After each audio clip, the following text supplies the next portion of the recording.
Welcome back, everyone, to Montgomery County's Engage at Home, brought to you by the county's Caregiver Support program. Today's guests work for the Alzheimer's Association, National Capital Area Chapter. Our two guests are going to be Sheila Griffith and Diane Vance. I'm going to start talking with Sheila. Sheila, welcome, and would you please introduce yourself and the work of the association, particularly starting off on the national level? Yes, thank you, Lily. Hi, I'm Sheila Griffith. I'm from the Alzheimer's Association, the National Capital Area Chapter. So you probably know the Alzheimer's Association is a nationwide organization. We're in every state, chapters in every state, and delivering programs and services, advocacy, and supporting research in our quest to find the cure for Alzheimer's disease. Locally, so that's nationally. Locally, we have the National Capital Area Chapter here in Northern Virginia, Montgomery County, Washington, PG County, and other parts of Southern Maryland. So we're very close, but also very spread out at the same time nationally. Yeah, thank you. And I think that one of the things that's so pertinent about the Alzheimer's Association as a national organisation is that people, wherever they are, can contact the association 24 hours a day and get support. And that's a great point, Lily. Thank you. And that is part of our services, both nationally but also locally. So we have a great website. If you haven't looked at it already, it's www.alz.org. And if you'd like to get to our local chapter, you do a /NCA, or just go to the alz.org website and put in your zip code, and you'll be directed right to our chapter, our local chapter here. And from there, there are many services that you can take advantage of. You can just look through our website and see everything from what's happening with research to what kind of programs are being offered. All of our programs and services are free of charge. So if you'd like to tune into a webinar, an educational webinar virtually, you can sign up and do that, as well as look for support groups, caregiver support groups in our area that are virtual right now, or memory cafes for those with an Alzheimer's or other dementia diagnosis, also virtual. And so we have quite a few services. So if you, and if that seems daunting, we also advise people to just call our helpline number. And our helpline number, which we could give out all our information at some point or put it up on the screen, is a way for you to call our 800 number and just be connected with us locally. Maybe your question is not so much a local question, but something that you need advice about as a caregiver. Or maybe you have a local question where you'd like to know what nursing homes are available for me to go tour in my area, or other resources that are here in Montgomery County or in our local area. So both the helpline as well as our website can be a big help to caregivers. So Sheila, what is the 1-800 number that folk can call 24 hours a day, the Alzheimer's Association?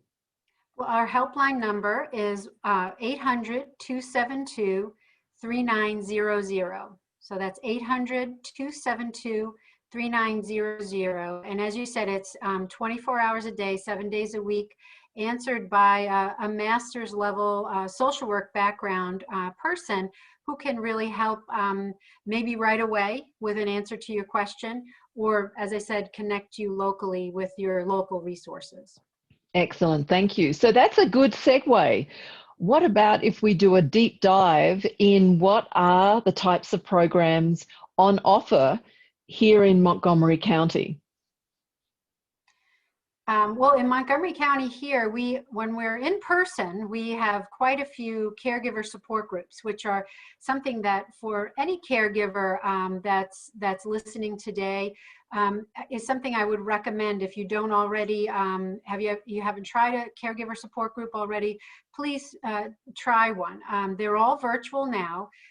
When they're in person, we're located conveniently throughout the county. But now that we're virtual, it really comes down to what's the best date and what's the best time for you to attend one of our meetings. And these are a way that caregivers can obviously connect with other caregivers who are in a similar situation and hear about what's working for other people or what hasn't worked. And maybe you can give some advice also to others. So those caregiver support groups are key. And I always say to people, if you're hesitant or you can't find out which group you should join, to please go ahead and I would offer you my email address to connect with me via email, and I can help you find a local support group. The other thing we have that's also become virtual are our memory cafes, which are almost like a support group for people with Alzheimer's disease. They're early stage engagement groups. We mostly meet about once a month, the memory cafes, and we have a lot of fun, either just connecting together with caregivers as well as those with the diagnosis. And we do everything from reminiscing activities to, we're doing a lot of music therapy, which has been very helpful, especially since a lot of us have some fatigue during the pandemic and being inside. It's so we've been switching it up with some really nice music therapy lately. But really, they're groups that are great for those with the diagnosis to go ahead and connect together and just enjoy some fellowship for an hour and a half each month. So we really enjoy those, and I would definitely recommend them to anybody who has a diagnosis who would like to be able to connect with others. We also have some, and I think my colleague will probably talk about those a little later, our care consultations we offer in our chapter, where you can talk with someone and talk about resources that are available to you, or questions you need answered locally, or just almost like a family meeting to really discuss the journey, the Alzheimer's or dementia journey that the family will be on. So that's also a great resource. And really, this is something that I've been very impressed with the Alzheimer's Association, particularly obviously the National Capital Area chapter, is that you have pivoted so well from in-person to virtual support groups. And this takes me to my next question, that I'm doing this interview specifically for the National Caregiver Month in November, and it's a very different year. This is so different. COVID has really had an impact on caregivers and their loved ones. And I would really appreciate you sharing more about how the association has adapted its services so those caregivers are still getting support. Great question, thank you. And it's really through our caregiver support groups, our meetings, as well as our education programs. So you're right, we were able fairly quickly to pivot, as you said, and become virtual. And I guess we've all done that professionally and tried to manage these virtual platforms like Zoom and everything else to try to become good at it, to make it effective. So our volunteers, our facilitators of our caregiver support groups have done a wonderful job doing that. It's really been very effective. Caregivers are under even more stress now during COVID, especially if you're caring for a loved one at home. It has really been a stressful time. I think all of us have learned a lot. Our caregivers in our groups, our volunteers, our facilitators, and even us as staff people, about what our community is going through during this pandemic. And so there's been a need for just as many support groups and even more people are finding it convenient that they don't have to find somebody to stay with their loved one so they can go out to the library or the community center for their meeting, but they need the meeting and they need to hear how others are coping and get ideas and try to improve what's happening with their own caregiving at home.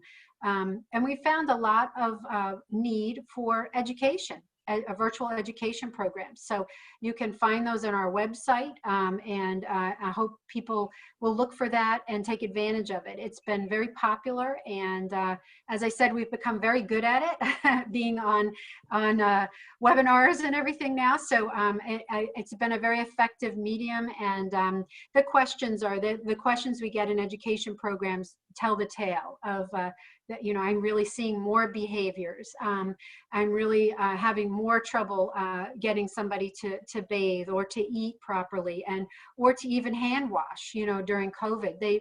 My loved one doesn't understand or doesn't remember what's happening out there. So our groups are as important as they ever were, and it's great because we're virtual, so we're still there helping people. Wonderful. So I'm going to come back to you shortly, but before we finish this first section of the interview, I would like you to just share with our caregivers what you would like them to know as a clear takeaway of the type of associations, resources and supports. Like if there's just a couple of things that you want them to remember, if you could share that with them now. Sure. I have seen a lot of our caregiver community go through this pandemic and see how what happens virtually now. What I see was what I was seeing in person, and that is that caregivers are under stress. They may be under even more stress than normal without a pandemic. And there's still the need for caregivers to understand that they need to care for themselves as well as the loved one that they're caring for. But if we don't care for ourselves, then it's really going to, you know, our whole situation is going to really become worse rather than better. So as a caregiver, that's some advice I have, is that tune into our support groups or call our helpline, or reach out in some way. And it could be just going onto our website, alz.org, and find out all of the resources that we have to offer. If you've never been to a support group as a caregiver, even if you go to a meeting and you don't find every answer that you need that night, you will be able to release a little bit of your burden, the burden of the stress of caring for your loved one. And that will be something, at least, that will be a little bit of a relief for you. And then if you can continue coming to these meetings, I think that you'll really benefit as a caregiver, and it'll really help you and your loved one you're caring for. So during this time, I just tell every caregiver, please remember to care for yourself, eat well, try to sleep, and try to stay healthy, try to stay safe. Thank you so much. Sage words. And as I said earlier, I will be including all of the links and phone numbers and emails in the Engage at Home episode description. So thank you. So now we're going to be interviewing Diane Vance, who also works for the Alzheimer's Association. Diane, welcome, and please tell us a little bit about you and your work with the association. Thanks, Lily. I work as the care consultant and helpline manager for the association, along as a program manager. So I still do educational programs and community ed programs, but mostly what I do is answer helpline calls and have care consultations with individuals who either have the disease or their family members who are caring for someone with the disease. And we talk about all different kinds of things depending on what their needs are at any given time. So we try to sort of get our feet on the ground and break things down into manageable bites and get going on what the immediate care needs are, so that people aren't quite so overwhelmed. So that's pretty much what I do. Thank you and welcome. So, Thanks. what I'd like you to do now is just explain some of the challenges for the person who has that Alzheimer's diagnosis. I know that we're here to be talking to caregivers, but I think it would be really useful to hear some of those challenges so our caregivers can actually hear what you're seeing on a regular basis. Thank you. That's such an important part of all of this, because I think we, as caregivers, and I'm a caregiver myself, I take care of my mom, and we tend to think of it from our perspective because it's a really hard work. But I just always tell people, imagine what your loved one is trying to do. It's really hard work for them. They're operating in a very disoriented world. Their physical perception is off. Their mental perception is off. Their language comprehension is off, and still they're trying every day to do what we are asking them to do. And they're very heroic in my mind. I mean, I love the people that I work with, and they're so articulate when they're given the opportunity to talk about what's happening to them. And so what I hear from them over and over again is feelings of depression, worthlessness. I am not contributing anything anymore. I'm just a burden on everybody. I'm losing all my skills. I know that this is happening to me. So people have, even if they're not able to articulate it, they have an understanding that something's very off and something's very wrong. And so they're trying as much as they can to both protect themselves, to manage their self-esteem in some way. So a lot of times people will say to me, well, he won't admit that he has it, he won't admit that he has Alzheimer's. And it's like, well, that's a hard admission to make when you know what the trajectory of this illness is, right? I wouldn't want to admit it either. And so I try to get families to sort of focus on, really, for me, the main thing is communication, because if we can communicate with one another, then we're going to have a much better result than if not. And so I always say that behavior is extremely tied to communication. And so if you're complaining about a behavior, I'm going to ask you, what do you think you're doing that makes that behavior happen? Could you be contributing to this behavior? And I think once families kind of can get that perspective, because the other thing that happens is that once people are corrected all the time, reoriented all the time, have someone say to them, no, that's not exactly how it happened like this, oh, you're not remembering this correctly, they shut up. That's what people do. It's like, okay, I get it. I can't say anything without somebody coming up behind me and getting parental, right?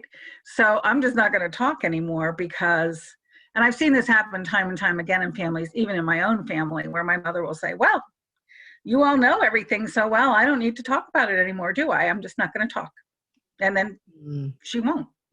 So it sounds like what a large part of what the folk can get by working with the Alzheimer's Association is that through your education programs, that they can learn to understand the reality from their loved one's point of view and then make some educated modifications to their role as a caregiver.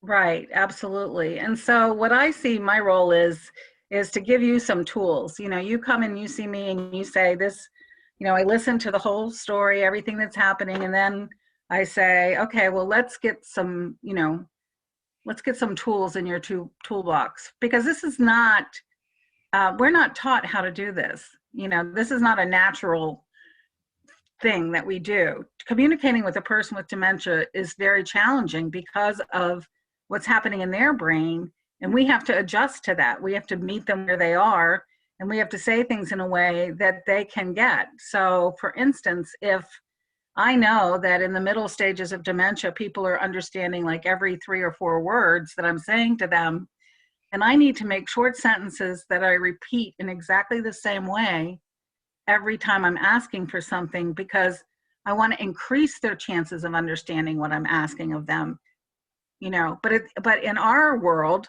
we rephrase things all the time because we think it helps people understand.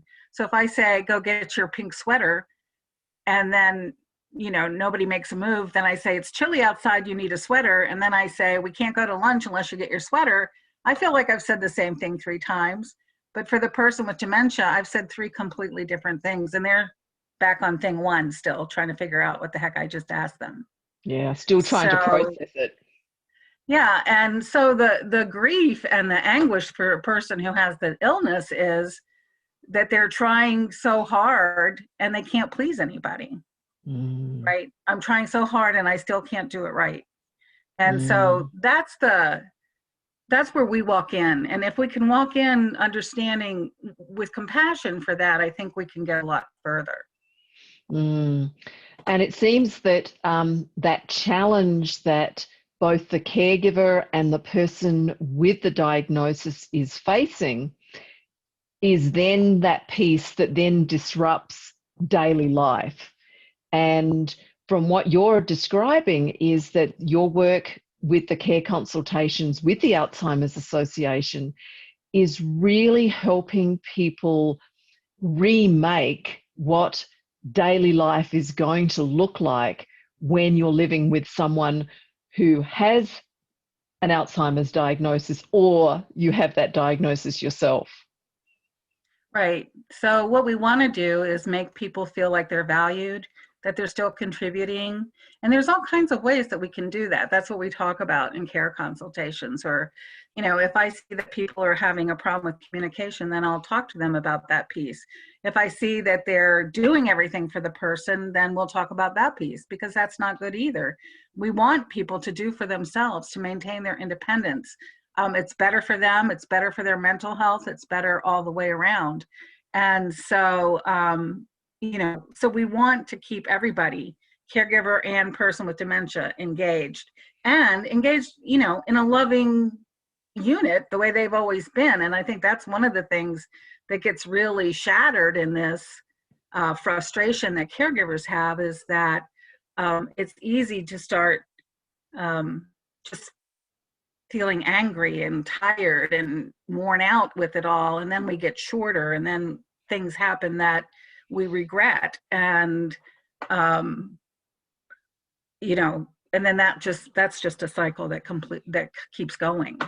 And it sounds like that then fits into what Sheila was talking about, the benefit of breaking down that isolation, you know, going to a support group, reaching out to the helpline, being involved in a memory cafe, even just listening to an education session. It seems that what you're saying is that for that caregiver, this isn't going to be easy. So get as many tools in your toolkit as you can, so then you and your loved one can have a better life. Absolutely. Absolutely. And get as many resources as you can. And I'm always very honest with people, because I think that people call and they're like, well, you know, where's my one-stop shop? And it's like, well, sorry, there isn't a one-stop shop for this. This is a 24/7, can't do it alone, takes a village kind of caregiving job. And you need as much support as you can possibly get. And so everything that we offer, everything that the county offers, I'm just like, don't dust, you know, go sit in front of your computer for an hour and talk to somebody. Because, you know, I think sometimes caregivers also get into this, I have to do it all myself. Yep. He doesn't like it if I'm not the one taking care of him. Well, he doesn't like it. We all do things we don't like every day. You know, You need to get out of the house for an hour. So, you know, he probably isn't going to die while you're gone being cared for by somebody else, right? Your family member or somebody else. Or not being able, because I don't have the kind of help I want, I'm not going to take any help at all, right? Yep. We see this in families all the time, where it's like, well, my sister doesn't do anything and I do everything. And then the sister's like, well, I'll take him to the doctor, I'll pay all the bills, you know, there are things that they can do, they just can't be physically there. And then it's like, well, if you're not going to help me, don't help me. And we have to be able to accept help wherever it comes from. and understand that, you know, everyone's got limits, and there's nothing we can control about that. So Yeah, we have to just absolutely. what we can control, work on the things that we can control, which is our grief, our stress, our, you know, education, our ability to sustain this over time, because it's a long haul propositions, whether your loved one is in assisted living or whether your loved one is at home with you, it's still really very difficult. Absolutely. And I think that one of the things that during COVID-19, we have caregivers who are facing even more stress. Do you have any advice for them during this time? Well, I mean, my advice is going to be what my advice always is, which is, you know, get all the support you can get. COVID is really hitting people hard because they not only have the stress of COVID themselves, of being isolated and alone and scared and all the things that come with COVID, but then they're taking care of someone who also has the same problems. Plus, they don't want to wear a mask. They don't know, why are you putting this mask on me? Why am I washing my hands all the time? Why am I, you know, they just don't want to do it. Plus, they don't remember. Like, if you don't have short-term memory, you don't remember. So it's us having to remind them all the time. Like, every day my mother asks me, why don't my brothers come and see her? And every day we have the COVID talk. And then at the end of every talk, she says, oh, it must be a really bad virus. And I'm like, it's pretty bad. So, you know, they don't remember. So it's a part of that frustration of just, you know, I have to say everything 100 times. And it's just like, if you can just get over the fact that you have to say everything 100 times, then saying it 100 times really isn't that bad after all. Completely. You know? Absolutely. It's just reaching that acceptance in yourself. And that's what I think caregivers really need to get to, is that place of acceptance and self-preservation and love, where they're taking care of themselves and also forgiving themselves for their mistakes, because we all make mistakes, and we make bad mistakes sometimes. And, you know, what can we do when we make a mistake except to say, I'm really sorry, I made a mistake. Yeah. And that we're human, like we're all human. We're all human. And I think that validating for a person who has the illness to say to somebody, I'm sorry we had that misunderstanding. I know that this is really, really hard for you. You know, I think sometimes we think people with the illness don't need that kind of stuff in their lives anymore, when really they need it tremendously. And so just validating how someone feels can be a real opening sometimes. So absolutely. That's beautifully put. Thank you so much, Diane. Yeah. So this has been an amazing interview, and we're near the end, and I'd like to bring Diane and Sheila together now to have more of an open conversation and really hear from them for some of their experiences and suggestions of what they would like caregivers to remember and think about. I think for me, the one thing that I always tell caregivers is I've stopped calling them caregivers. I've started calling them coaches.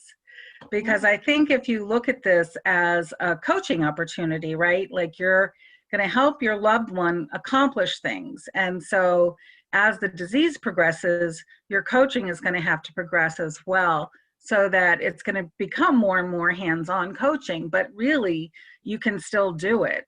And I think if you take up that challenge, you'll find that your loved one is going to feel better, because they're going to be more engaged. So they're not going to feel so, I don't do anything, I'm just a lump on the sofa here watching TV all day.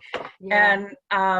And you're going to learn how to do it. So, you know, sometimes families will say, well, it takes them so long to do anything. And I'm like, well, it doesn't matter how long it takes. You know, like, we have to stop thinking about those things mattering.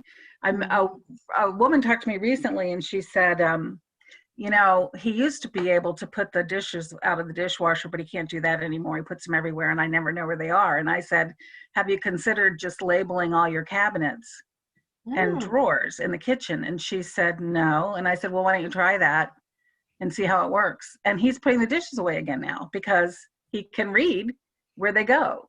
And so he's not putting them in the wrong place, and she's not frustrated by that. And so he can still accomplish it on his own. He has a sense of accomplishment. She doesn't have to look for her whisk. And you know, they're happy for the moment. So that's a positive. That's like such a big positive in my view. So I think that kind of thing is really important. And you know what else is a positive in that situation, Diane, is that the gentleman still wants to help too. And that goes a long way also. So when you're caring for someone and they may feel like they are not being helpful, and so why bother, why try? And so that's a great a great picture to paint that, you know, we have a situation where somebody does want to help, and let's just think further on this and how can we help them. And one thing I wanted to add too is that if you're coaching your loved one with the diagnosis, don't forget, try coaching others in the family or any caregiver that you have that's helping you as another caregiver, helping them to help your loved one, coach them into what works the best with your loved one. And something I've been asked throughout this pandemic, while we've all been virtual, is last May, caregivers were asking from the Alzheimer's Association perspective, should I let people in my home? I'm afraid of getting COVID. I'm afraid of my loved one getting it, but I need help. What should I do? And back in March or April, it was hard to answer that because none of us had the answer. We were all afraid that we were still afraid that we might get sick. But now you can talk to home health care providers and other professional caregiver services, like respite services, and they will tell you all of the precautions they're taking for their employees. And again, this is for professional caregivers, maybe coming into your home and helping you and giving you an hour or 2 hours or an afternoon away or several days away to try to get back to some sort of normalcy, but then helping that person help your loved one in how they best are coached, as you said. I think that's a great way to say it. Thank you. And sorry, I was Diane. just going to say, I think taking I can't out of your vocabulary is also really important. Because you can. And I just think, going back to like the real basic things we've been talking about, getting enough support for yourself, taking some time for yourself, having a routine for both you and the person you're caring for. Routines are really important for people who have cognitive disabilities. So all of these things are really, really super important. But taking care of yourself, you know, is prime, because if you're not taking care of yourself, who's going to take care of your loved one if you get sick? And do you have a plan for that? In this time of COVID. And if anybody would like to, please go to our website, alz.org, and we have some great tips for caregivers during COVID-19, during our pandemic. It's a great tip sheet. May give you some ideas you haven't thought of before as a caregiver, but definitely worth a look. This has been a really terrific conversation. And like I said earlier, 2020 National Caregiver Month is a lot different than last year. So before we go, what thoughts of inspiration or words of wisdom do you have to share with our audience? I really believe that this illness challenges us in our most fundamental ways, in the ways that we think about family and love. And I think that it calls on us to take charge of all of our empathy and compassion and fear and love, and just really confront those things and decide what's important, and then act on the things that are most important to us. And that requires, you know, strong love and taking good care of ourselves and self-forgiveness. I think those are really, you know, if I could say to anybody, those are the things I would say. Rely on yourself, trust yourself. You'll make mistakes, and those mistakes in the long run aren't going to matter. So what you're doing matters. Yeah. And thank you all caregivers who are caring for loved ones. You're doing the best work possible. And I would say that, I think you said it before, Diane, today, but your best is good enough. Your best is the best. And your loved one appreciates that. And you are right. It's the greatest, almost the greatest service you can do for a loved one is to be caring for them during a time like this. So thank you to all those caregivers, and please take care of yourself also. Yes. Thank you. And I want to share that also with you, Sheila and Diane. You're doing amazing work. The Alzheimer's Association in Montgomery County is always present. And you too, as folk who are in the front line, you really have an impact. So I want to thank both of you for all of the incredible commitment and work that you do. Thank you, Lily. You're welcome. You do a lot of work too, you know. You do too, yeah. So we've reached the end of this episode. I want to thank our audience for being here. I want to thank Diane and Sheila for their words of wisdom. And I want to remind everyone that Engage at Home is brought to you by Montgomery County's Caregiver Support Program. All of the links, phone numbers, and email addresses that were discussed today will be included on Engage at Home website. And as we go into November, I just encourage everyone to stay healthy and calm. Yeah.